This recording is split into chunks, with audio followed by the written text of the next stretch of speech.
Bon, bah, merci encore de nous rejoindre cette semaine pour le dernier volet des fameux Aurélie Pro Tips qui vous ont accompagné pendant 5 semaines. On va revoir un petit peu toutes les thématiques sur lesquelles on est passé ces 5 dernières semaines. On a déjà eu quelques questions qui ont été posées, donc c'est super, merci beaucoup à tout le monde. Et pour refaire un petit peu un tour des présentations, donc aujourd'hui je suis accompagnée de pas mal de monde puisqu'on a David Berlard, notre CEO, avec qui j'ai fait le premier webinaire sur le thème de l'attractivité. En deuxième webinaire, j'ai été accompagnée du coup de Noélie Baron qui malheureusement est absente aujourd'hui. On a fait le thème de l'onboarding. Ensuite, j'ai été accompagnée de Charlie Chevrier, qui est notre Brand Content Manager sur le thème de l'Employee Advocacy. Puis ensuite, c'était avec Simon Baron, notre responsable de la science et de l'innovation. On a fait le thème de la présélection. Et puis pour terminer, la semaine dernière, c'était avec Ikram Belarbi, qui est notre responsable des SDR, sur le thème de l'entretien et notamment de l'entretien structuré. Du coup, ce que je vous propose, c'est qu'on rentre direct dans le sujet. On va commencer par David, justement, puisque tu étais le premier avec qui j'ai fait cette première saga des webinaires sur le thème de l'attractivité. Pour vous refaire peut-être un petit résumé et tu complètes en fonction, David, l'idée, c'était de comprendre un petit peu comment booster votre attractivité, et on a fait un peu un relief aussi avec la période du Covid, faire en sorte que la marque employeur en tout cas fonctionne toujours pendant cette période. Et David vous a fait un petit peu un côté théorique pour vous expliquer d'où ça venait, et moi je l'ai un peu plus appliqué à Assess First. Je ne sais pas si tu veux rajouter des informations. Non, c'est un bon résumé. Du coup, une des premières questions qui nous a été posée à ce sujet, c'était quels sont les leviers concernant la marque employeur pour élargir son pool de candidats et renforcer la diversité? Ok, alors, il y a plein d'actions qu'on peut faire. Après, je pense que la première chose à bien comprendre, je pense que c'est que, il y a une prise de conscience, c'est que la façon dont on va communiquer, on envoie un message dans tous les cas aux candidats. Et par exemple, notamment, même les illustrations, les images qu'on va employer, qu'on va communiquer sur les réseaux sociaux. Un exemple tout bête, mais par exemple, si sur le site internet, dans la présentation de la boîte, dans les messages qu'on fait passer, tu mets que des images, je sais pas moi, que des photos d'hommes blancs de 30 ans, forcément, ça va rendre l'identification d'autres catégories de candidats beaucoup plus compliquées. Donc, je pense que ça, c'est la première chose à bien avoir en tête. Une autre chose, donc il y a déjà le côté visuel qui va permettre ou pas de s'identifier. Il y a aussi les termes. On n'y pense pas souvent, mais les termes, les mots qu'on va employer dans les annonces notamment. En fait, on sait aujourd'hui qu'il y a des mots qui vont parler davantage à certains types de candidats. Par exemple, si tu utilises, c'est tout bête, mais si tu utilises des métaphores guerrières, tu vois, des mots très du domaine de la conquête, oui, forcément, tu vas plus avoir tendance à attirer des bonhommes que des femmes, par exemple. C'est tout bête, hein, ça fait un petit peu caricatural, stéréotypique, mais en fait, aujourd'hui, c'est une réalité. Il y a même aujourd'hui des logiciels dans lesquels tu peux rentrer, passer ton annonce, tu appuies sur un bouton et ils vont te dire exactement, voilà, est-ce que tu as tendance plutôt dans la manière dont tu t'exprimes à attirer des hommes, à attirer des femmes, et ils vont même te proposer des alternatives, par exemple pour certains mots, te proposer un mot de remplacement qui va être plus ce qu'on appelle gender neutral pour permettre d'avoir comment dire, d'attirer autant d'hommes que de femmes, par exemple. Donc le vocabulaire qu'on utilise, et puis après, il y a moi je pense que ce qui est très important, c'est aussi utiliser des témoignages. Par exemple, si tu cherches à attirer, nous, on est une start-up, dans la plupart des start-up, tu as 80% de bonhommes et 20% de femmes. Voilà. Là aussi, c'est une réalité. Mettre en avant aussi des profils de femmes qui vont pouvoir témoigner de leur expérience dans la société. Et puis, on peut aussi, si on souhaite attirer une population plus diverse, nous, par exemple, on a mené un partenariat, on peut faire des partenariats avec certains organismes, comme notamment un cabinet qui s'appelle Mosaïque RH, qui sont spécialisés sur le recrutement de la diversité. On a participé à même le développement d'une solution avec eux qui s'appelle Diversifier vos talents. Donc ça va permettre, pareil, parler de ces initiatives qu'on a et puis utiliser tous les différents canaux à disposition, je dirais. D'accord, ok, super, top. Voilà. Je sais pas, si les autres aussi conférenciers, vous avez envie de réagir aussi à ce que David dit, ou si vous avez des questions complémentaires, et les participants aussi, n'hésitez surtout pas à rebondir. Et on a une autre question qui était quelles sont les best practices concernant la communication sur les réseaux sociaux pour valoriser la marque employeur, pour valoriser la marque employeur. Est-ce qu'il y a des actions prioritaires aussi? Les actions prioritaires, Je pense que si on veut valoriser sa marque employeur sur les réseaux sociaux, la première chose déjà, c'est de réfléchir à c'est quoi ma marque employeur et surtout de le formaliser. Notamment, par exemple, il faut bien dire qu'un candidat, avant de postuler, il a le choix entre, il y a je prends encore un autre exemple, hein, parce qu'on est au centre de ça, il y a des centaines, voire des milliers de startups, par exemple, qui travaillent à Paris, qui travaillent sur plein de sujets différents. Alors après, on peut être attiré par une industrie, un type de produit, un type de client avec lequel interagir, peu importe. Mais en fait, en définitive, ce qui va parler ou pas à un candidat, c'est aussi qui est cette entreprise, quel est son ADN, quelles sont ses valeurs. Et je pense que là, il y a un gros travail à faire là-dessus, et pas les valeurs bullshit, mais vraiment s'interroger sur qui l'on est en tant que boîte. Et par exemple, nous, on a rédigé ce qu'on appelle The Code. Donc, on a identifié 16 grands principes, en fait, qui vont guider, en gros, la manière dont on prend les décisions, la manière dont on va travailler ensemble, comment est-ce qu'on promeut les personnes. Et justement, comment on les a identifiées, ces valeurs-là? Alors là, ça a été tout un travail qu'on a mené, Simon pour en parler également, c'est tout un travail qu'on a mené. En fait, justement, on n'a pas voulu partir voilà, on va en comité de direction réfléchir à quelles sont les valeurs, ensuite on va redescendre ça. En fait, ce qu'on a fait, c'est qu'on a fait plusieurs séries d'enquêtes en demandant à chacun comment est-ce qu'il voyait Assess First, quels étaient aujourd'hui les grands principes qu'il retrouvait en gros dans la façon dont on travaillait au quotidien, comment est-ce qu'il parlait de la boîte avec sérieux, ainsi de suite. En fait, on a identifié tout un ensemble dans un premier temps de valeurs, de grands principes. Et ensuite, ce qu'on a fait, c'est qu'on a demandé à chacun dans un second temps dans quelle mesure est-ce qu'il se retrouvait dans ces valeurs, lui-même à titre personnel, dans quelle mesure il pensait que ce principe s'appliquait à l'entreprise. Donc, il y a déjà, est-ce que moi, j'incarne ce principe, cette valeur, est-ce que l'entreprise incarne cette valeur? Et il y avait une troisième question qui était, dans quelle mesure pensez-vous que cette valeur va être importante pour le bon développement de l'entreprise, pour sa bonne croissance dans les années à venir. Donc, à partir de là, on a identifié un pool de 16 grands principes qui sont sortis. Et ensuite, on a travaillé ensemble au travers d'ateliers pour voir comment chacun de ces grands principes, en gros, se matérialiser, comment est-ce qu'ils se manifestaient au quotidien. Donc ça, c'est pour la partie, en fait, travail, quel est le travail qu'on a fait pour aboutir à l'émergence de ces 16 grands principes. Et ensuite, ce qu'il faut savoir, c'est que ces 16 grands principes, ils vont guider qui l'on recrute, quel comportement on encourage, quel comportement on ne veut pas voir dans l'entreprise également, des choses comme ça.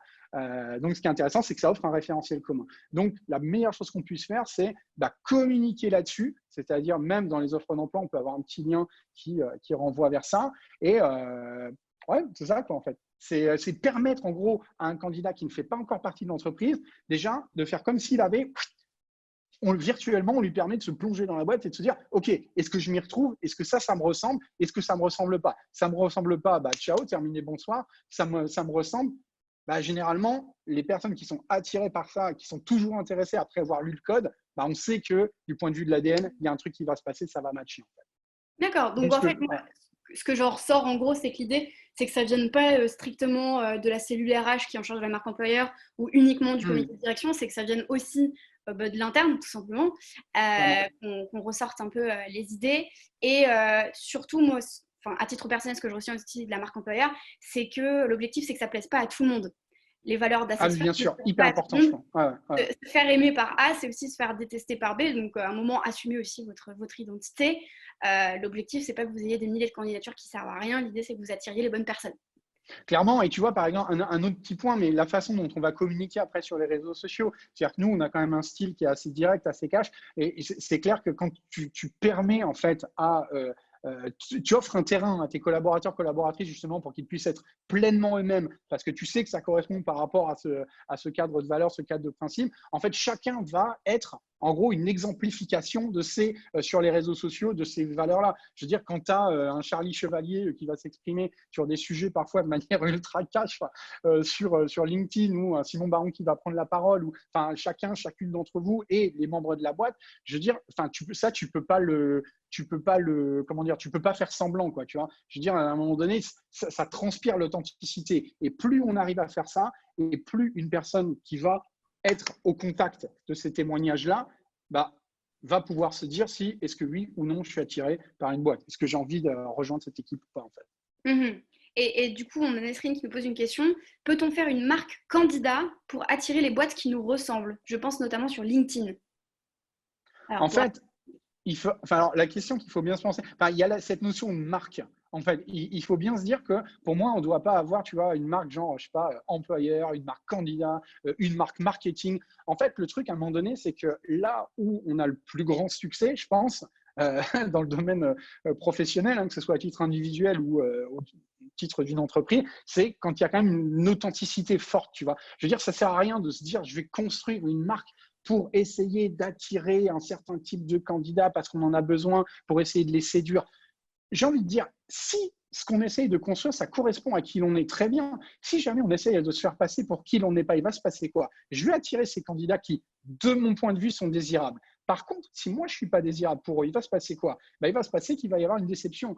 Et donc, je vais attirer les meilleurs candidats, de mon point de vue, et au bout de 3 mois, au bout de 6 mois, ils vont se barrer, ils ne vont pas passer la période d'essai, et ça sera tant pis pour eux, tant pis pour moi, en fait. Mais en fait, c'est dommage. Moi, ce que je conseillerais vraiment, c'est d'aller chercher à l'intérieur de soi qui je suis en tant que boîte. Comme tes candidats, tu veux trouver le job de tes rêves, ça doit partir de toi. Ça ne doit pas partir à un moment donné, on peut se dire, ouais, les besoins du marché, les ceci, les cela. Et si tu es en accord avec toi-même, tu trouveras le chemin, en fait. Pour une entreprise, pour moi, c'est exactement la même chose. C'est beau. C'est Je trop vais beau. rebondir sur les questions de Nesrine, là, justement sur la marque candidat. C'est tout le but, en fait, de construire son propre, comme j'avais parlé dans mon webinaire, de son propre personal branding, qui est la base, en fait, après de la stratégie d'employé advocacy. Mais la base du personal branding, c'est de refléter, en fait, ta spécialité toi-même, en fait, sur les réseaux sociaux sans avoir à trop mentir. Parce que, comme le dit David, si tu mens, forcément, tu vas arriver à être potentiellement désirable, mais être désirable par les mauvaises personnes ou celles, du moins, sur lesquelles il n'y aura pas d'intérêt pour toi à y aller, quoi. Donc voilà. Et comment on fait du coup selon toi? L'authenticité, c'est très très important, même sur les réseaux sociaux. Plutôt que de faire croire qu'on est quelqu'un, c'est d'être soi-même et d'être en accord avec ça. Nesrine pose la question. Pour compléter de Nesrine. Ouais. Pardon. En fait, il posait la question de comment montrer justement qui on est. Je pense que c'est, après, en ce qui nous concerne, SSR, par exemple, c'est être zéro compromis, par exemple. C'est-à-dire, on ne va pas chercher à avoir… Si on a un avis, souvent ça arrive sur les réseaux sociaux, on a un avis sur… Il y a un sujet, il y a une personne, par exemple, qui va raconter une connerie sur LinkedIn, on n'est pas d'accord, on se dit, moi, je pense que ça ne va pas. Et il y a des gens qui vont se dire, bon, je vais le dire, mais je vais prendre des pincettes. Non, en fait, je veux dire, on n'est pas là pour faire plaisir. À un moment donné, si jamais il y a des grands principes auxquels on croit, je veux dire, on a monté une boîte, on a monté une équipe, il y a des gens qui vous ont rejoint parce qu'ils croient en ces choses-là et qui se battent au quotidien pour ça, eh ben, il faut le dire de manière hyper transparente, en fait. Pour moi, c'est ça, en fait. Ça commence par être l'authenticité. C'est le message qu'on a envie de porter et deux, la façon dont on a envie de le porter. Après, sans doute qu'une boîte qui aurait une autre culture, une culture plus, je ne sais pas, dans la rondeur, la diplomatie, le machin, ils emploieront peut-être une autre façon de communiquer. Mais je pense que c'est en étant vraiment authentique, en se disant, est-ce que les messages que je porte, est-ce que la façon dont je le dis, est-ce que je suis à l'aise avec ça? Est-ce que ça me ressemble? Est-ce que j'ai l'impression, entre guillemets, de me travestir ou est-ce que j'ai l'impression d'être purement authentique? Et se dire, c'est un petit peu une guidelines, mais après, chacun fait comme il veut. Mais moi, j'ai toujours tendance à me dire, après, ça plaît pas, c'est pas grave, en fait. Mais ce qui est important, justement, c'est d'être authentique et d'être honnête par rapport à ses points de vue, en fait. Voilà. Moi, j'ai noté 2 choses sur le sujet. En fait, je pense que la pire des choses, du coup, c'est de ne pas parler, parce que quand on ne parle pas, les autres ne peuvent pas savoir qui on est. Et c'est vrai que la première chose qu'on fait quand on s'intéresse à une boîte, on tape son nom sur LinkedIn, sur Internet, et elle dit quoi? Comment est-ce qu'elle communique? Donc, comme pour un individu, en fait, avant la première impression, elle est même plus quand on le voit physiquement, elle est sur ce qu'on a de lui sur Google.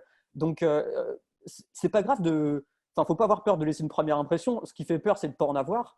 C'est ce côté mystère. Et au final, effectivement, quand on regarde la communication, eh bien, ça laisse déjà entendre d'une identité. C'est ce qui est intéressant à voir. Et après, je dirais au niveau des boîtes, moi, ce que je trouve qui a changé un petit peu sur la marque employeur et du coup aussi personal branding, c'est que comme au niveau corporate, j'ai l'impression que c'est hyper bridé. Il y a des boîtes comme nous qui sont, quand tu as plus de liberté et donc ça va se ressentir directement au niveau communication entreprise, cette identité. Mais il y en a qui sont tellement blindés niveau juridique, communication, tu ne peux pas poster un truc en citant ta boîte si tu ne l'as pas fait valider par le service com, qu'au final c'est assez épuré. Et la vraie identité des boîtes, on les a à travers plutôt finalement les personnes. Et c'est comme ça que les gens vont regarder les choses. Moi, je vois, si on parle recrutement, il y a des boîtes qui me disent « Ouais, mais moi, je ne peux pas communiquer sur ce que je veux dans la boîte parce que j'ai mon service com qui me demande de faire valider toutes les publications, donc on manque de spontanéité. Ouais, mais en attendant, enfin, chaque individu, chaque recruteur, il peut écrire des choses, pas forcément en parlant de la marque, mais tout simplement en partageant son point de vue. Et rien qu'en faisant ça, en fait, il renvoie énormément d'une identité beaucoup plus authentique que l'image corporate que l'on veut donner. Je trouve qu'il faut savoir gérer aussi un peu en dehors des lignes sur les aspects border pour… Oui, c'est clair, il ne faut pas se montrer qui sentir on est. enfermé par les pseudo-règles qui peuvent nous être imposées ou qu'on pense sont imposées dans la structure dans laquelle on est. Et ça nous permet d'assez facilement rebondir du coup au sujet de l'employee advocacy. Charlie, je te laisse peut-être en parler un petit peu sur ce que c'est, rapidement ce qu'on a pu évoquer pendant le webinaire. Et ensuite, on passe rapide aux questions. Ouais, très rapidement, je vais redonner un peu la définition là, que j'avais pu donner. L'employee advocacy, en fait, c'est le mécanisme par lequel une entreprise communique à travers des salariés ambassadeurs. Donc, il y a plusieurs méthodes, en gros, pour lancer, on va dire, une stratégie d'employee advocacy. Mais toutes les stratégies d'advocacy passeront en tout premier lieu par améliorer le personal branding. Si on parle d'ambassadeurs, de collaborateurs ambassadeurs, forcément, c'est que ça sera leur identité. Donc, c'est un peu se servir, comme on a pu dire, de l'authenticité en fait, des gens, des collaborateurs, sur les réseaux, sur eux, pour pouvoir communiquer au travers de la boîte. Donc après, ouais, je ne sais pas si je suis hyper clair. Moi, j'ai l'impression d'être clair. Si, c'est plutôt clair. Voilà, en gros, c'est comment, en fait, avec le marketing, on peut se servir des collaborateurs pour parler de l'entreprise. Donc, en général, en bien. Après, il y a bad buzz, good buzz, tout ça, mais en bien. Et surtout, qu'est-ce que ça peut nous apporter. D'accord. Et justement, quand on met en place du coup une stratégie d'employé advocacy, en général, il faut combien de temps pour obtenir des résultats? Alors ouais, ça on avait eu un peu la question et du coup j'avais répondu rapidement en mode j'avais pu donner un peu une durée, souvent c'est au bout d'un mois et tout, mais en fait la réelle réponse c'est quels sont les objectifs de base. C'est-à-dire que si l'objectif de base c'est uniquement typiquement d'améliorer sa marque employeur, bah, en général au bout d'une semaine et 2-3 postes, il suffit qu'il y ait une personne qui l'ait vu, donc c'est difficilement mesurable, mais un candidat qui ait vu tel poste et qui s'est dit ah tiens ça me plaît. Donc déjà c'est-à-dire que c'est efficace au bout de 2 ou 3 postes. Après, voilà, tout dépend des objectifs. Si c'est vraiment un projet de long terme, il n'y a pas vraiment de durée, mais ça sera plus, vous le verrez dans ce qui va être entretien de recrutement, même au niveau de l'engagement de vos collaborateurs. Forcément, s'ils sont plus impliqués dans les messages de la boîte, ils seront plus engagés dans la boîte. Donc, voilà, ça dépend des objectifs. Il n'y a pas de durée prédéfinie. Il faut savoir que dès le premier poste, ça peut être on peut déjà avoir un avantage. Ok. Et à titre perso, moi, ce que je pense un peu de l'employé advocacy, c'est une politique qui est assez peu exploitée. En vrai, on en entend pas mal parler, le personal branding, c'est très à la mode, c'est un sujet qui est actuel. Mais au final, j'entends très peu d'entreprises me parler d'une politique employé advocacy qu'ils ont pu mettre en place. Alors, j'ai l'impression qu'aujourd'hui, on voit un peu ça comme… alors, pas une perte de temps. Il y a des entreprises qui n'en voient pas justement les effets et les résultats immédiats. Ce qu'il faut se dire c'est que si vous avez des collaborateurs qui commencent à être des ambassadeurs déjà de manière assez spontanée de votre structure, déjà ça lance un super bon message. Enfin, moi j'y vois honnêtement que du positif. Ça ne vous prend pas énormément de temps à mettre en place. Ça ne demande pas d'action très volumineuse, très chronophage et vous avez des impacts positifs, pas forcément mesurables ou quantifiables, mais immédiats, que ce soit en termes d'engagement, en termes de visibilité.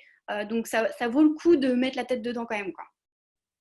Si je peux me permettre de rebondir juste sur ce que tu es en train de dire, en fait, quand on pense à l'employé advocacy, souvent on pense marque employeur, on se dit ça va me permettre d'attirer les bons candidats, de les engager, ainsi de suite. En fait, il ne faut pas oublier aussi, il y a un deuxième aspect qui peut jouer, c'est qui est peut-être un peu plus indirect, mais qui peut jouer aussi sur la réputation de ta boîte. Et quand on est sur les réseaux sociaux, certes, on a les candidats. Mais il n'y a pas que les candidats. On a aussi ses concurrents, on a aussi ses clients, on a aussi des prospects. Et ce que je veux dire, c'est aussi pour moi l'occasion de témoigner encore un peu plus de qui l'on est. Quand tu es client, que tu vois que chez ton partenaire, par exemple chez Assessfirst, les gens ont l'air cool, les gens ont l'air assez libres de parler.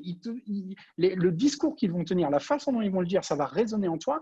Je suis convaincu, alors on n'a pas de mesure, on n'a pas traqué tout au millimètre, mais je suis convaincu également que ça va jouer in fine également sur le succès commercial de ta boîte.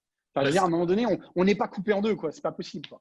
Ah oui, non, non, mais même à la base, en fait, la stratégie d'employé d'Advocacy, c'était fait uniquement à ce but-là. C'était uniquement commercial. Parce que comme j'avais pu dire dans ma Ok, présentation, excuse-moi. J'ai raté un truc. juste qu'on l'avait rapproché un peu plus au RH. Mais oui, oui, parce que typiquement, il y avait eu des études qui avaient été faites par Socialimap, Google, Cisco, et qui avaient été tout compilées par Socialimap, justement, qui est une boîte qui est spécialisée dans la stratégie d'employé d'Advocacy, de comment, en fait, nourrir les ambassadeurs de contenu.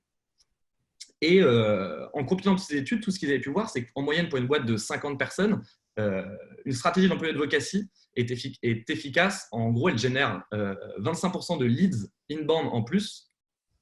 Et en plus de ça, en gros, il y a 561% de plus de reach. C'est-à-dire qu'en gros, tous les posts qui sont faits, les posts en fait, corporate d'une boîte, une fois repartagés par les ambassadeurs, forcément, ça diffuse sur les réseaux. Il suffit d'un like, d'un machin pour qu'un autre le voit, et ainsi de suite. Donc, en fait, c'est tentaculaire et forcément, ça sert aussi bien le business que la marque employeur, mais même que du coup, l'engagement des propres collaborateurs, puisque en s'intéressant à un sujet de la boîte, forcément, ils vont s'intéresser à plus de sujets et ils vont essayer, on va dire implicitement, de spécialiser encore un peu plus dans leur métier, dans ce qui leur plaît. C'est du gagnant, gagnant, gagnant, gagnant.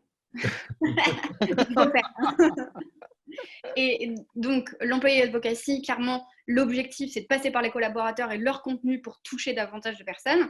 Est-ce que ça veut dire du coup qu'il faut imposer aux collaborateurs de diffuser sur les réseaux? Enfin, comment est-ce qu'on fait ça? Ah, il faut mener à la baguette. Non, non, non, je déconne.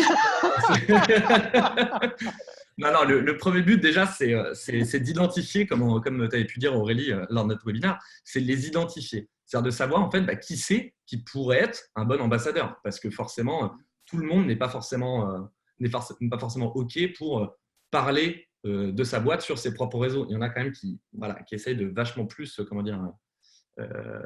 faire plusieurs voix, quoi.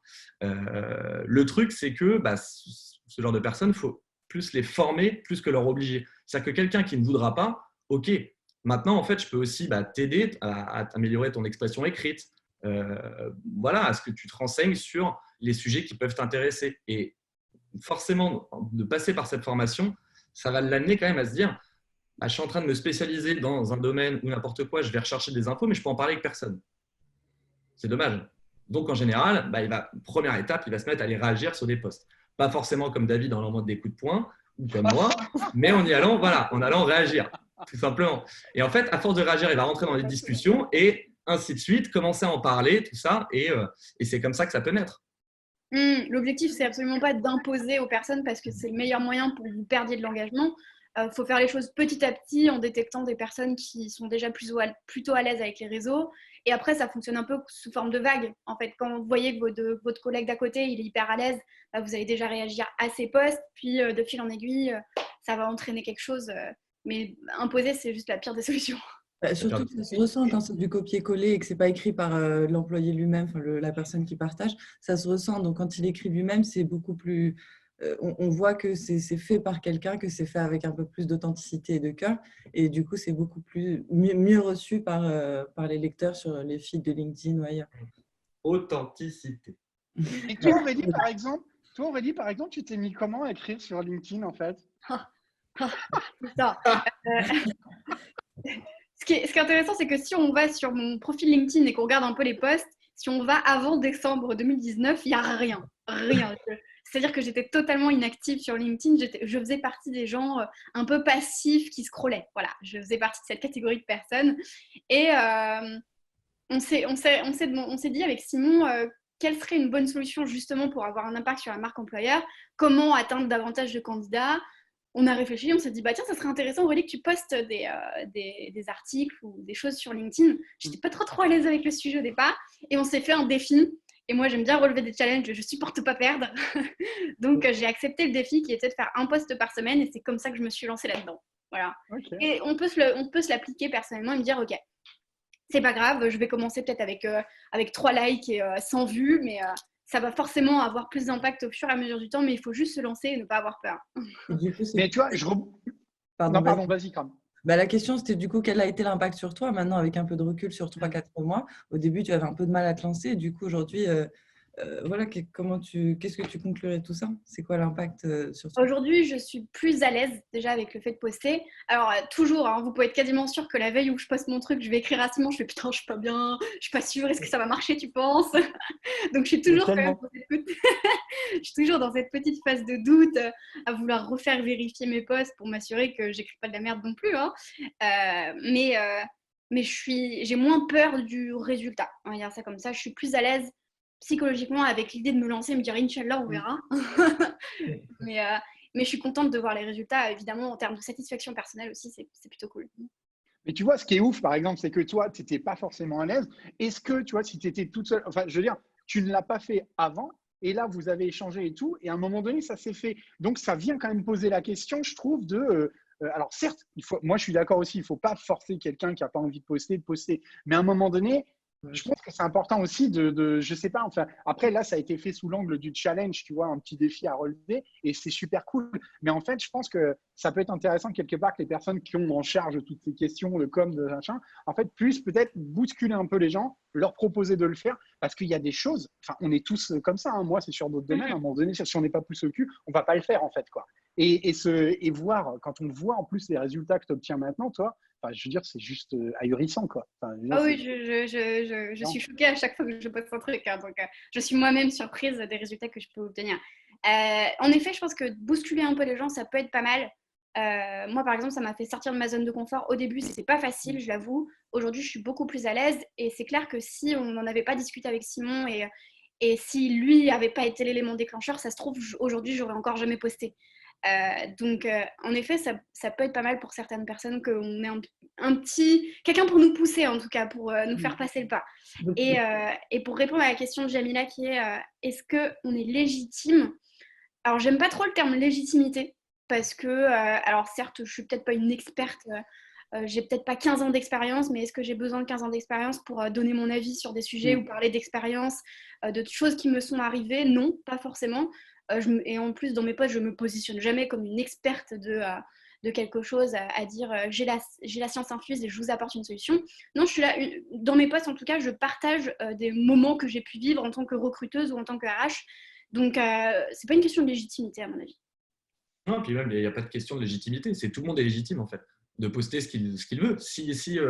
Si, par exemple, une personne, comme tu le dis, qui s'autoproclame spécialiste dans je ne sais pas quoi et qui a envie de le poster, mais qui le poste. En fait, après, forcément, il pourrait y avoir des réactions. Comme ça se trouve, les gens vont dire en fait, on est légitime de faire exactement ce qu'on a envie. Et on en revient toujours au même mot, c'est l'authenticité, quoi. C'est soyons soi-même. Si on est comme ça, on est légitime d'être comme ça, puisque c'est nous-mêmes. Bon, après, il y en a plein qui vont raconter beaucoup de conneries et c'est dommage. Mais c'est ce qui fait aussi le monde. Ouais, mais après, tu vois, par exemple, enfin, quand on a connaissance, c'est Simon, arrête-moi si je dis des bêtises, c'est Dunning-Kruger, l'effet là, qui fait que, en gros, plus tu es incompétent dans un domaine et plus tu vas avoir tendance, à un moment donné, à vouloir étaler ta science et à raconter la vie aux gens, tu vois. Donc, il faut bien se dire qu'à partir du moment où tu commences à avoir le doute, te dire, est-ce que vraiment je suis légitime, quelle est ma place?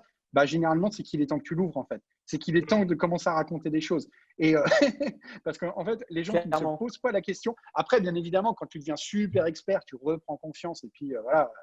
Mais au tout départ, en fait, souvent, ceux qui parlent beaucoup et qui racontent beaucoup de conneries, en fait, sont des gens qui sont au tout début de la course d'apprentissage, qui n'ont jamais cherché vraiment, tu vois, qui ne se sont pas posé la question. Donc, si on se pose la question, à un moment donné, je pense qu'on est prêt à faire le switch. Voilà. Il n'y a pas que sur les commentaires LinkedIn où tu mets des… Tu vois.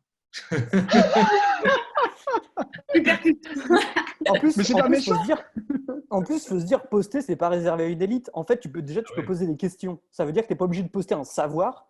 Tu peux poster des questions que tu as en ce moment et simplement avoir les retours des autres. Donc, c'est pour dire que c'est à la portée de chacun. Et ce que je trouve intéressant dans cet angle, c'est comment l'amener auprès des gens pour les faire participer. Parce que typiquement, Aurélie, moi, quand je t'ai recruté, ça m'avait quand même refroidi de voir que tu n'avais jamais rien posté. Ah oui, je m'en souviens. Attends, moi je veux quand même quelqu'un… un peu dégueulasse. Je l'avais dit comme ça. My bad. C'était pas très beau. mais ça m'a mis doute parce que je me suis dit, je veux un recruteur, une recruteuse qui s'affirme vraiment. Et là, je voyais zéro communication à l'externe. Je me suis dit, est-ce que c'est quelqu'un qui s'affirme? Alors, il se trouve que j'avais les résultats de tes tests et j'avais la réponse à cette question. Donc j'ai vu le potentiel. Mais c'est vrai que c'était pas un avantage de ne pas avoir parlé au départ sur les réseaux. Et après, ce que je trouve intéressant dans l'approche management, comment emmener les choses, c'est que ça dépend. En fait, il y a pas une technique, ça dépend du profil qu'on a en face. Par exemple, toi, je savais que tu étais vachement à la recherche de challenge et je me suis dit, tu cartonnes dans ton job, c'est quoi le next step? Bah, c'est d'en parler aussi. Tu vois, c'est important que ce qui se passe, tous tes succès aussi, tu puisses aussi les communiquer. Et ça a été le début des challenges avec les posts LinkedIn et c'était super. Mais je vois, il y en a d'autres, je leur proposerai la même chose, pas pour les challenger, mais plutôt pour qu'ils prennent confiance en eux, en se disant, je sais pas, tu as réussi ça, ou alors tu vas travailler sur tel sujet, demande sur LinkedIn, demande ce que les autres pensent ou comment est-ce qu'ils ont fait pour mettre en place le sujet sur lequel tu es actuellement, et tout simplement pour qu'ils prennent confiance en eux, en se disant, quand je pose une question, je peux avoir des retours, ça peut m'apprendre. Et c'est là où vraiment les posts et l'image, c'est pas réservé à une personne, c'est réservé, c'est à adapter en fonction de où chacun en est au niveau employé, quoi. Mais en tout cas, j'ai trouvé que c'était un super levier de développement personnel. Et donc, c'est aussi quand même la mission des RH, le développement personnel des collaborateurs. Et il y a toujours un truc à trouver pour le tourner en expérience qui coûte rien, mais au final qui crée vachement d'engagement et de défis, quoi. C'est clair, complètement. On va peut-être passer au sujet suivant, parce qu'on s'est égaré là. Le thème suivant. On s'est égaré, c'est très bien comme sujet. Non, mais c'est parfait. On passe du coup à l'onboarding. Bon, malheureusement, Noélie n'est pas là, donc je vais participer aux réponses et évidemment, les garçons et Ikram, vous pourrez également participer. Pour vous expliquer un petit peu, il n'y a encore pas si longtemps que ça, chez Assessfirst, on n'avait pas vraiment de process d'onboarding. Pour vous expliquer mon propre onboarding, je suis arrivée le lundi, mon manager partait en Russie pendant une semaine. Je me suis T'es quand même allée à Barcelone avant. Hein. J'étais allée à Barcelone avant, donc non, je me plains pas, c'était un parfait onboarding. Mais l'idée, c'est que justement, en partant en séminaire à Barcelone, on a fait des activités de team building où on a décidé de s'intéresser justement au sujet de l'onboarding et on a décidé en rentrant de mettre en place un vrai process.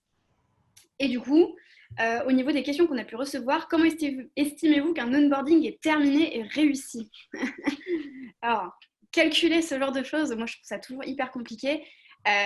L'onboarding, moi je le vois au niveau de 2 points principalement. Il y a l'aspect onboarding métier et l'aspect onboarding intégration sociale, on va dire ça comme ça. Donc pour moi un onboarding il n'est pas terminé au bout de 3 mois. Clairement, ça peut prendre 1 an s'il le faut. C'est jusqu'à ce que la personne soit parfaitement intégrée au sein des équipes et parfaitement à l'aise sur son métier.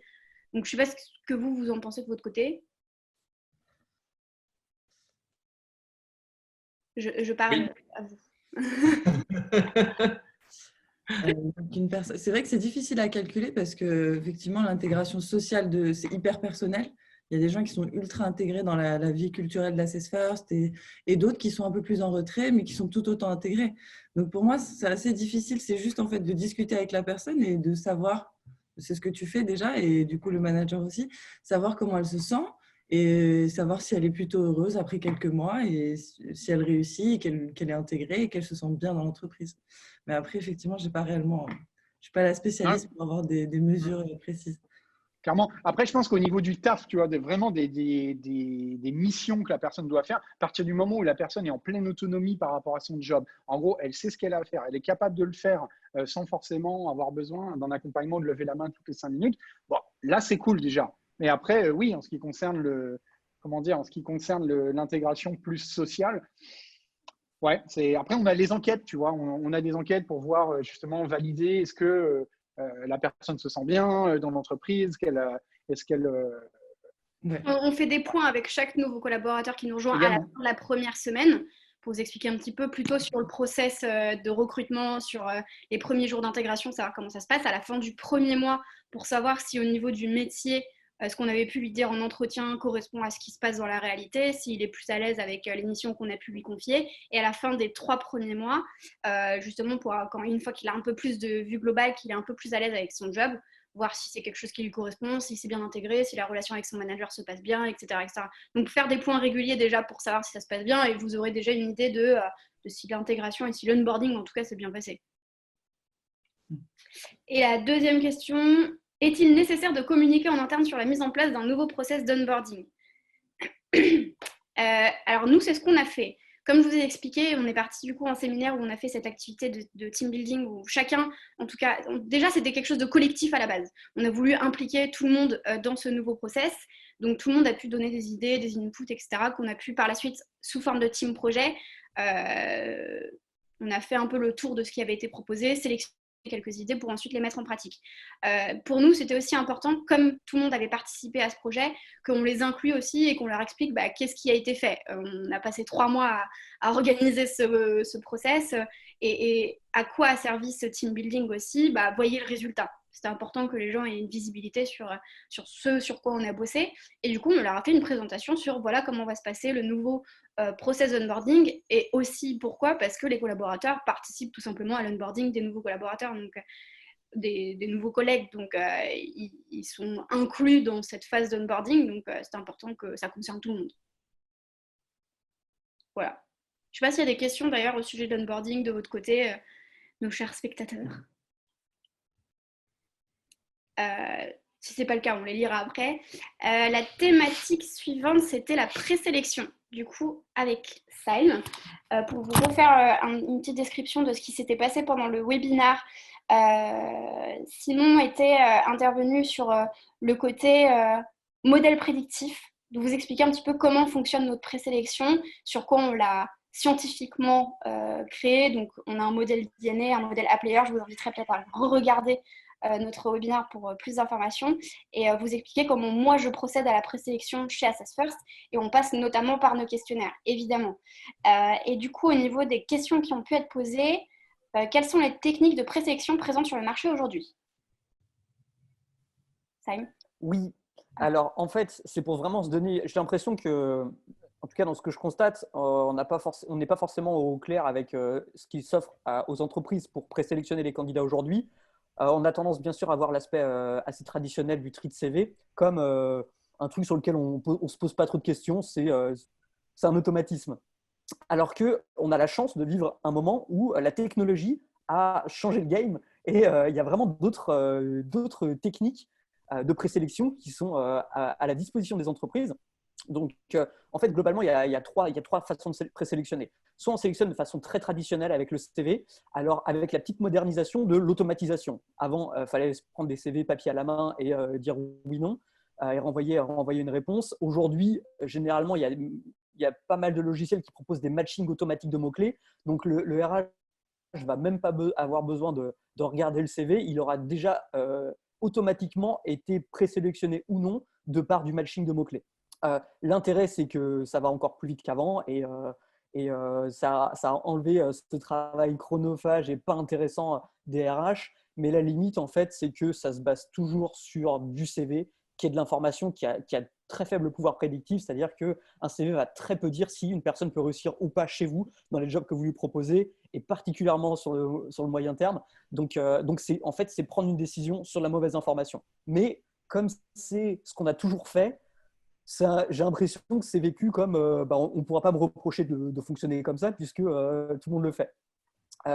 Sauf que ce qui est intéressant, c'est de voir naître de plus en plus de la part des entreprises une volonté de changer ça parce qu'elles se rendent compte de l'insatisfaction des résultats issus de cette technique et puis de l'injustice aussi, en se disant on passe notre temps à dire qu'il faut laisser sa chance aux gens, mais au final on se retrouve à reproduire les mêmes schémas sociaux en faisant de l'automatisation de sélection sur des critères de CV.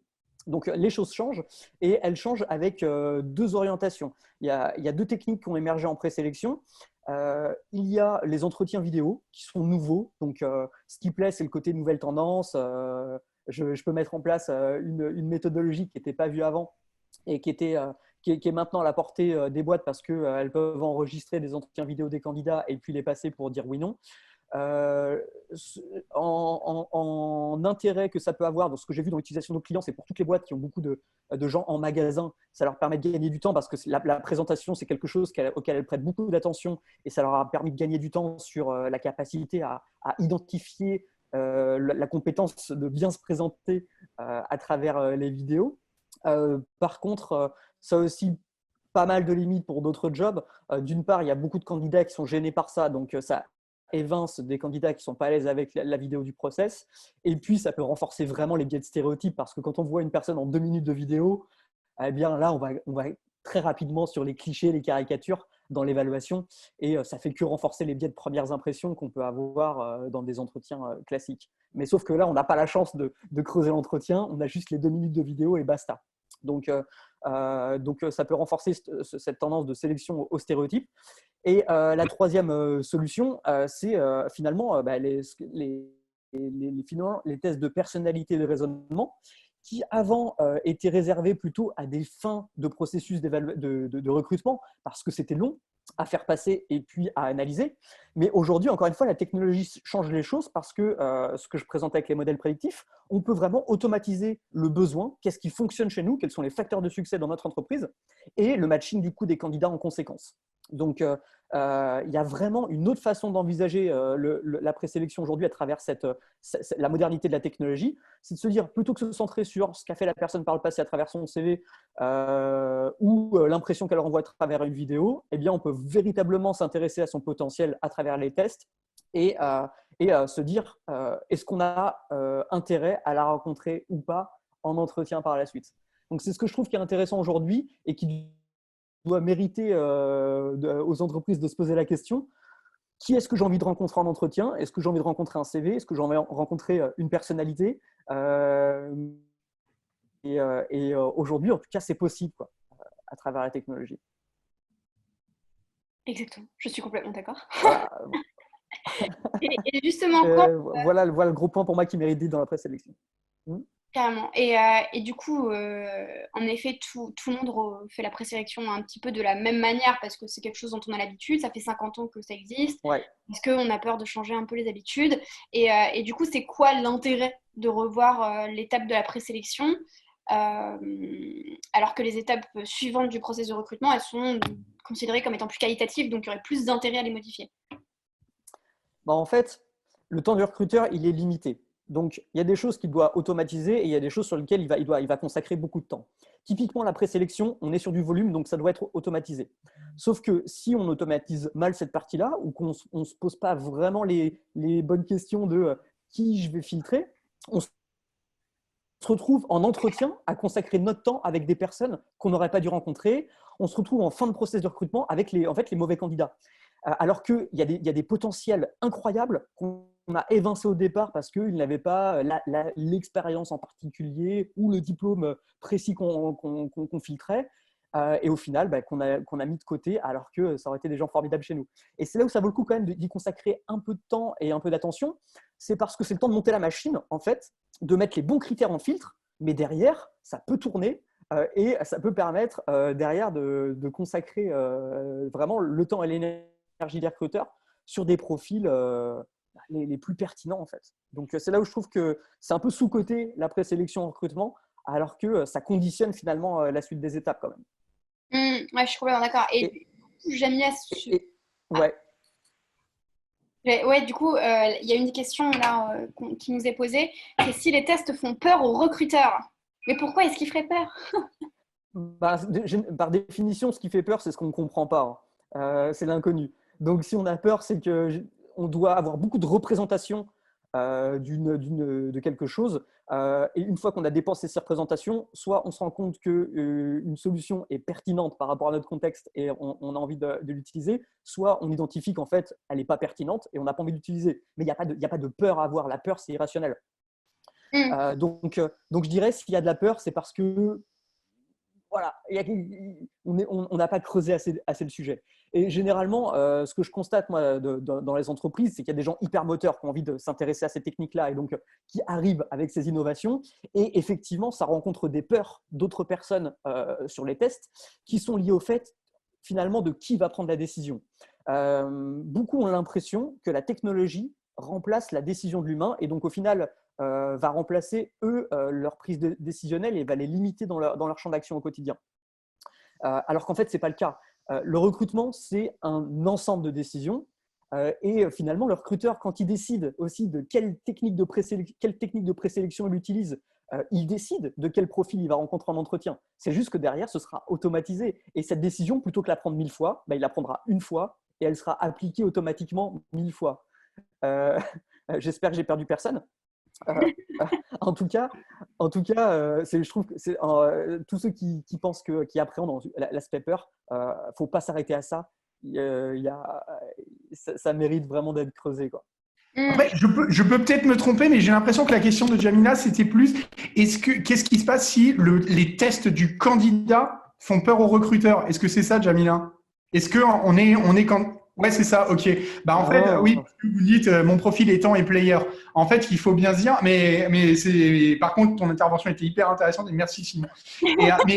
Non, mais c'est vrai, je sais pas pour dire, voilà. Mais ce que je veux dire, c'est que si à un moment donné, vous avez un profil A player et qu'un recruteur, en prenant connaissance de cette information, prend peur, ça le tétanise, il sait plus quoi faire, il se dit, oh là là, la personne va mettre le bazar. En fait, c'est juste que vous avez tapé à la mauvaise porte. Pour moi, je le verrais vraiment comme ça. Hein. C'est-à-dire qu'à un moment donné, ça ne sert à rien. Si parce qu'il voit une capacité à être proactif, à avoir du leadership, à peut-être changer un petit peu les choses, voire en dehors du cadre, si ça fait peur aux recruteurs, n'allez surtout pas dans cette boîte-là. C'est-à-dire qu'à un moment donné, vous allez vous retrouver dans un petit enclos ou simplement sur un terrain de jeu qui ne permettra pas, qui ne favorisera pas l'expression et l'épanouissement de votre potentiel. Donc moi, je le prendrais plutôt comme un signe du destin et je remercierais la vie, en fait. Ouais. Suffisamment tôt. Carrément. Il y a vraiment un fil rouge, en fait. Vous n'avez pas je t'en mets pour vous. Et pour rebondir sur le côté peur aussi que tu disais un petit peu plus tôt quand même, Simon, moi je peux comprendre aussi, en fait il faut accepter qu'avoir peur d'une chose c'est être dans l'ignorance, alors c'est pas quelque chose de négatif, hein. Moi-même, l'intelligence artificielle dans le recrutement notamment, c'est quelque chose que je connaissais pas et du coup forcément ça me faisait peur et je pense qu'il y a beaucoup de gens qui sont dans cette situation qui disent c'est déshumanisant, c'est machin. En fait c'est tout simplement parce que je connaissais rien au sujet, donc mon réflexe premier c'était de me dire non je veux pas de ça, tu vois, c'est pas bien et du coup évidemment avant de rejoindre Assessor j'ai commencé à m'intéresser au sujet, j'ai commencé à me renseigner, etc., que ce soit sur Assessor ou d'autres entreprises et en fait j'ai un peu plus compris de quoi il s'agissait et donc évidemment, ça m'a fait beaucoup moins peur. J'ai compris que c'était totalement dans notre intérêt, dans l'intérêt du candidat, dans l'intérêt de tout le monde. Donc, l'ignorance, c'est pas grave, renseignez-vous et vous comprendrez que non, il n'y a pas besoin d'avoir peur. Je vois qu'il y a une question. Le contact de l'employeur actuel est en général une chose défavorable par le candidat. Comment vous faites pour avoir plus d'informations sur le candidat sans créer un conflit entre le candidat et son employeur actuel? La prise de référence? C'est ça que vous dites? J'ai l'impression. Oui. Alors, ce qu'il faut savoir, c'est que la prise de référence sauvage, donc se renseigner auprès de l'ancienne entreprise de la personne est totalement illégal. Hein. Vous n'avez pas le droit parce que si le candidat s'en rend compte, il peut porter plainte contre vous. Donc, ne le faites pas. Quand on veut prendre une référence, il faut demander l'autorisation au candidat avec le nom de la personne ainsi que les coordonnées. Donc, normalement, il n'y a pas de conflit. Après, on peut totalement comprendre que la personne qui est actuellement au poste n'ait pas forcément envie de donner les informations sur son job actuel, ce qui est totalement compréhensible. Son manager n'est peut-être pas au courant qu'elle va se barrer. Donc, bon, ça paraît logique. Par contre, il y a peut-être une entreprise précédente ou un ancien manager qui est parti de l'entreprise que votre futur employeur, en tout cas l'entreprise avec laquelle vous êtes en process actuellement, pourrait contacter. Donc, normalement, il ne devrait pas trop y avoir de conflit si vous avez les personnes à présenter. Mais en tout cas, ce n'est pas à votre futur employeur de décider qui va appeler. Voilà. Il y a une question de Nesrine qui demandait aussi la présélection sur la perso n'est pas encore généralisée malheureusement. Est-ce qu'en tant que candidat, on peut présenter par exemple l'un de vos tests au recruteur? Je ne sais pas si Ikram ou Charlie veut répondre à ça. Je suis candidat, est-ce que ça se fait de venir avec mon profil Assess First? Tu vois un entretien? Complètement. Enfin, même, moi, j'aimais bien dire parce que j'ai une pote qui est, une amie qui est recruteuse et qui, tout début, quand j'ai rejoint Assessors, me disait tiens, j'ai eu un candidat aujourd'hui qui va montrer en gros là où tu bosses. Je fais OK, bon. Et voilà. Et en fait, maintenant, ça fait plus de 2 ans que je suis là. Et c'est très bien, Jamila. Il faut le faire systématiquement parce que ça donne encore plus d'informations sur vous, plus que sur votre expérience. Donc après, comme le disait très bien tout à l'heure David ou Simon, le recruteur en prend compte ou n'en prend pas en compte. Dans tous les cas, s'il a peur de ce genre de résultat, c'est que c'était peut-être pas peut-être pas un job pro. Et peut-être rappeler aussi qu'aujourd'hui, je ne sais jamais, je crois que c'est 36 ou 40% des candidats en fait, qui sont sur Assess First, parce que les chiffres varient d'un mois à l'autre. Je crois que c'est on va dire à peu près entre un tiers et 40% des candidats qui passent Assess First, qui au final vont finir par partager leur profil sur LinkedIn dans la plupart des temps, mais parfois ça peut être Twitter, Facebook, des autres trucs comme ça. Mais il ne faut pas hésiter en fait. Parce qu'en fait, il faut bien se dire qu'un truc, c'est que LinkedIn, en gros, ça va dire quoi un recruteur? Ça va dire ce que vous avez fait, c'est votre passé, c'est votre expérience. Certes, ça vous constitue, c'est votre histoire. Mais en fait, la personnalité, c'est plus déjà qui je suis, ça c'est important, et aussi quel type de personne je pourrais devenir. Il y a mon potentiel dedans. Donc, je pense que combiner les deux, c'est le meilleur des mondes en fait. C'est ce qui permet de montrer le plus de ce qu'on a fait et de qui on est. En fait. Voilà. En tant que candidat, écrire sur son CV qu'on a du leadership, qu'on est plutôt bon communicant, c'est juste prétendre des choses sans en avoir la preuve. Et en fait, par exemple, moi, il m'arrivait de le faire quand j'étais plus jeune et que je cherchais un premier job. Et en passant les tests Assess First, au moins, j'ai pu avoir des mots qui ne sont pas écrits par moi et qui me permettent de légitimer ce genre de soft skills et de dire, voilà, il y a des résultats concrets d'un test valide qui permettent de dire que j'ai tel ou tel soft skills. Donc, j'aurais été plus à l'aise d'envoyer ce type de résultat que de l'écrire directement comme ça, de manière descriptive sur mon CV. Ça a plus d'impact. D'ailleurs, c'est ce qui fait qu'on t'a recruté. Hein. Voilà. Et du coup, on passe au dernier sujet qui sont les entretiens. On a fait le webinaire la semaine dernière avec Ikram et on vous expliquait justement comment est-ce qu'on était passé aux entretiens structurés, les différentes étapes qu'on avait suivies et le pourquoi du comment on avait mis en place les entretiens structurés. Une des problématiques qu'on a pu rencontrer, et Ikram avait fait face, c'était comment faire en sorte d'impliquer les managers justement dans cette transition qui n'est pas toujours facile, de passer de l'entretien un peu au feeling, au sixième sens, à un entretien qui est un peu plus structuré. Du coup, Ikram, toi, comment tu l'as vécu et comment est-ce que j'ai fait en sorte de t'impliquer dans le projet? Alors, du coup, comme je disais la dernière fois, au début, le mot entretien structuré, je ne savais pas trop ce que ça voulait dire, mais ça m'a rassurée. Parce que je ne trouvais pas que j'avais forcément la bonne structure, ni l'expérience, parce que je ne suis pas RH, pour structurer un entretien et en ressortir les bonnes informations et valider le fait que le candidat ait une adéquation. Et en fait, avec l'entretien structuré, j'ai pu déjà me cantonner à un rôle bien précis. Voilà, Ikram, toi, ton rôle, c'est de vérifier ça. Après, évidemment, si j'ai envie de donner mon avis sur d'autres sujets, je peux. Mais au moins, je sais sur qu'est-ce que je dois vérifier pendant cette heure-là. Donc, ça m'a beaucoup rassurée d'avoir cette petite structure, cette sorte de colonne vertébrale qui me permettait vraiment d'avoir à la fin un score le plus objectif possible, finalement. Puisque, on avait défini des critères ensemble. Et je pouvais me référer à ça quand j'avais un doute ou quand j'avais l'impression que mes biais revenaient ou que je ne le sens pas, etc. Je pouvais me référer à un tableau et me dire, regarder les critères et voir si on rentre dedans ou pas. Alors, pour impliquer des managers, c'est pas toujours simple parce que de toute manière, dès qu'il y a des changements de process ou quoi, il y a toujours des personnes qui ne sont pas forcément réfractaires, mais qui sont pas à l'aise avec le sujet. L'idée, c'est tout simplement d'être clair sur qu'est-ce qui va se passer, qu'est-ce qui va changer. Donc, on avait commencé à travailler dessus et dès le départ, j'ai commencé à les impliquer justement sur la définition des critères, sur qu'est-ce qu'on va analyser ensemble maintenant en entretien, à quoi est-ce que ça va servir.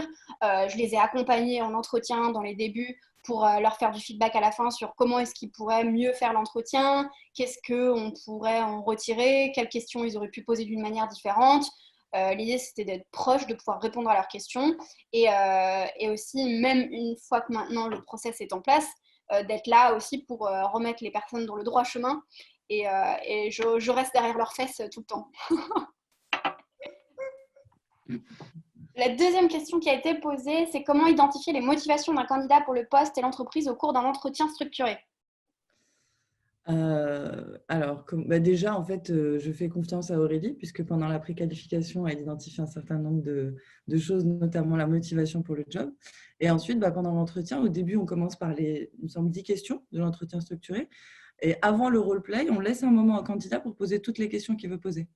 Et déjà, je trouve que par rapport aux questions qu'il pose, on peut percevoir sa motivation. Ça se voit dans la façon dont ils posent les questions et finalement les questions qu'ils posent, selon leur pertinence, on voit qu'il s'est renseigné et du coup qu'il a été très curieux et donc il est plus ou moins motivé pour le job. Et ensuite, dans le roleplay, voilà, s'il est bien préparé, c'est-à-dire on n'a pas besoin qu'il ait de l'expérience, mais s'il est au courant qu'il y aura un petit roleplay, donc le fait de se renseigner, de savoir à quoi ça ressemble, d'être capable de répondre, de savoir plus ou moins ce qu'est Assess First, ça démontre une certaine envie, une motivation pour intégrer Assess First et faire le job de SDR. Pour vous expliquer un petit peu, on a un roleplay. En fait, on a un échantillon de travail pour tous les entretiens qu'on va effectuer en fonction des jobs. Et pour nos sales, en l'occurrence, ils ont un roleplay de prospection où Ikram prend le rôle du prospect et le candidat, celui de SDR. Donc, en effet, si on n'attend pas forcément de nos SDR qu'ils aient de l'expérience. Par contre, ça nous permet de détecter un peu leurs aptitudes naturelles à être résilients, à poser des questions, ce genre de choses. Et il est assez clair qu'en effet, si le candidat il a fait preuve de curiosité en amont en se renseignant un peu plus sur ce qu'on a fait, s'il a retenu aussi un peu ce qu'on a pu dire pendant l'entretien, ça donne quand même des billes sur sa motivation aussi. Si je peux me permettre de compléter, en fait, pour paraphraser Simon Baron, je dirais il y a 3 points. Simon dit souvent il y a 3 points. En fait, quand on parle de motivation, je pense qu'il y a la motivation, l'énergie et les motivations. C'est-à-dire que la motivation, moi, je la vois comme la motivation à décrocher le job. C'est-à-dire, en effet, est-ce que je me suis renseigné? Est-ce que je m'implique? Est-ce que je démontre mon envie de rejoindre cette entreprise? Pour moi, ça, c'est important, mais bon, je ne sais pas ce que je mettrai en haut de la pile. Après, il y a l'énergie qu'on peut confondre avec la motivation, c'est-à-dire une personne qui a un glow, une personne qui donne envie, qui a un espèce de rayonnement, un espèce de truc comme ça. Bon, ça, c'est autre chose. Et puis après, il y a les motivations. Et pour moi, ça, c'est le plus important parce que la motivation à faire le job, tout le monde est capable pendant 30 minutes de jouer un rôle. En fait, l'entretien de recrutement, quelque part, c'est un peu la pièce de théâtre, quoi, tu vois. Mais par contre, quand on creuse les moteurs de la personne, c'est quoi ses besoins fondamentaux? De quoi elle a besoin au quotidien pour être heureuse? Qu'est-ce qu'il a mis en mouvement? Et si jamais tu arrives à accéder à ça, exemple, en faisant passer un test drive. Non, mais en vrai, autre chose, tu vois, mais en gros, tu arrives à identifier les besoins de la personne et toi, tu sais que ta boîte, le job que tu proposes, la culture, l'équipe, elle est susceptible de satisfaire ces motivations-là, ces besoins-là, et tu regardes que le rond ne rentre pas dans le carré ou que le triangle rentre dans le triangle, eh ben, en fait, l'histoire, elle est complètement différente. Donc, pour moi, il y a un truc qui est important, c'est que si on veut que ça réussisse sur le long terme, c'est vraiment se poser la question, pas simplement de l'envie de la personne d'avoir ce job aujourd'hui, tout de suite, maintenant, voilà, mais c'est vraiment se demander à quoi elle fonctionne et est-ce que ce quelque chose, il est compatible avec ce que moi j'ai à offrir sur le moyen et le long terme. Complètement. C'était parfait. On a une question. Vous pouvez nous donner quelques conseils à faire avant et durant un entretien online sur Zoom, par exemple, dans le cadre du Covid, j'imagine. Alors, pratico-pratique, vous mettre dans un endroit où vous ne serez pas forcément gêné, avec un fond assez correct, qui fasse assez professionnel, je dirais. Honnêtement, moi, je vois pas trop de différence entre un entretien en termes de préparation face-to-face et online. Faut avoir la même curiosité, poser les mêmes questions, peut-être montrer un tout petit peu plus de dynamisme parce que la distance et le online, le web, le réseau que vous pouvez avoir peut cacher beaucoup de choses, surtout en termes de gestuelle, on voit moins. Donc peut-être en faire un tout petit peu plus, je ne sais pas. Je ne sais pas ce que vous en pensez, vous. Avant l'entretien, peut-être des assessments. Non, voilà. Non, préparer un entretien Zoom, ouais, j'ai l'impression qu'il n'y a pas grand-chose qui change, tu vois, par rapport à un… Souvent, j'ai l'impression que ça dure moins longtemps en plus en Zoom, tu vois.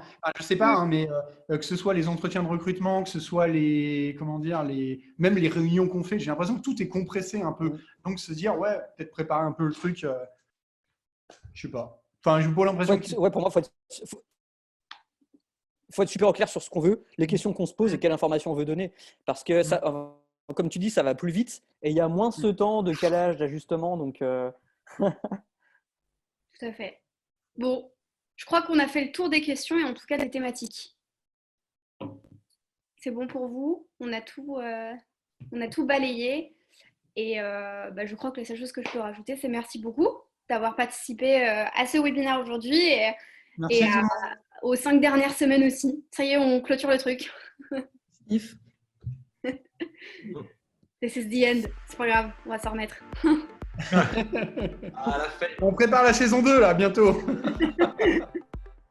Bon, merci beaucoup encore à tout le monde et très bonne journée du coup. Merci tout le monde, excellente journée à vous. Au revoir. Ciao.